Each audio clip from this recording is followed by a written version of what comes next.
Earl the Pearl, we were sitting there talking on Ultimate Cleveland Sports Show. Make sure you check that out earlier.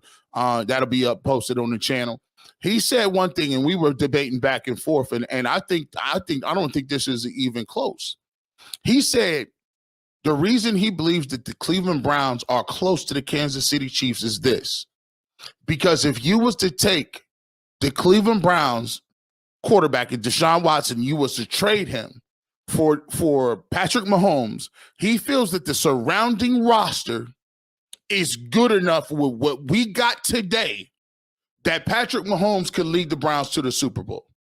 Now, I just got done sitting here, screaming and giving the praises of one Patrick Mahomes and saying how good he is. But I would disagree with that. And it's not because of Deshaun Watson.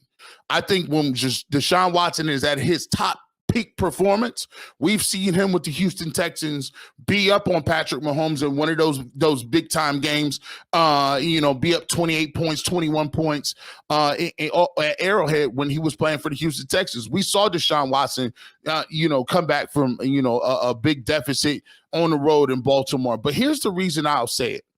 One of the reasons why you Operation Stockpile is first and foremost on everything that I talk about on this channel and other places is because it's not just Patrick Mahomes, it's Andy Reid. Andy Reid does something that when it comes to a play call, when he's calling plays, when you get past all that scripted stuff and the 49ers was hitting them with they were stopping them at every turn. Andy Reid kept dialing up stuff, kept pushing buttons, kept being patient, kept waiting. And all of a sudden, the stuff that they was taking away, all of a sudden it's Travis Kelce for 5.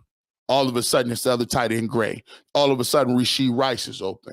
All of a sudden Patrick Mahomes is now the bread and butter plays. And guess what? The same bread and butter plays that was open in last Super Bowl where they pick routing and all, and they're geniuses when it comes to the pick route on the goal line. They're doing that type of stuff too. And so I believe it's just not, that's what you up against. It's just not only Patrick Mahomes. It's Patrick Mahomes combined with Andy Reid. And all of the teams that continuously go up against him, y'all got to understand, it ain't never enough. Y'all got to start thinking, go back to my analogy with Batman and the bungee cord.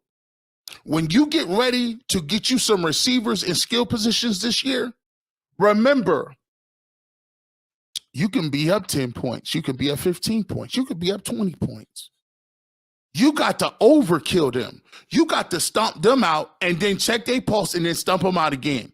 And every single team that leaves limping out after they get done playing with the Chiefs, they all fall into the same category.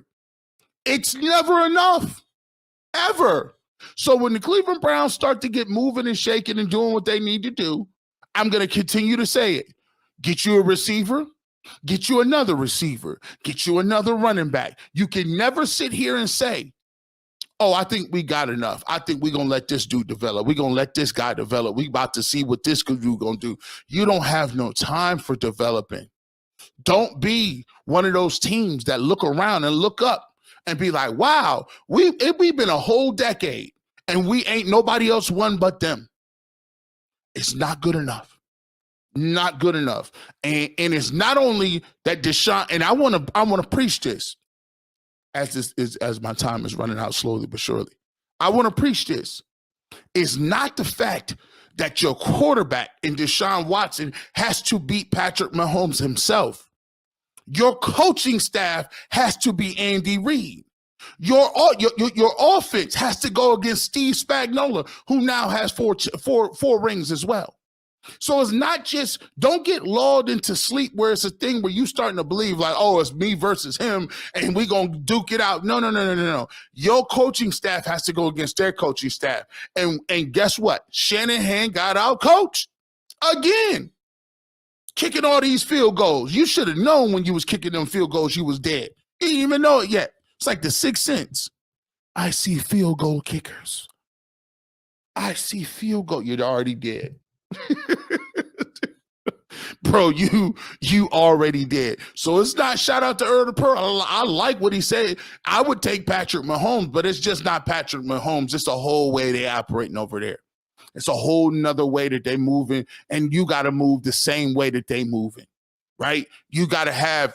And here's the thing, I like Stefanski, but if we was calling play for play, we know who we picking. Play for play, we already know who we got. It irks me to see, listen, you shouldn't have to. You shouldn't have to learn from other people's mistakes all the time. Sometimes you should be able to look and objectively take a look and say, well, look, Kelsey is over here being frustrated, but there's a whole quarter left.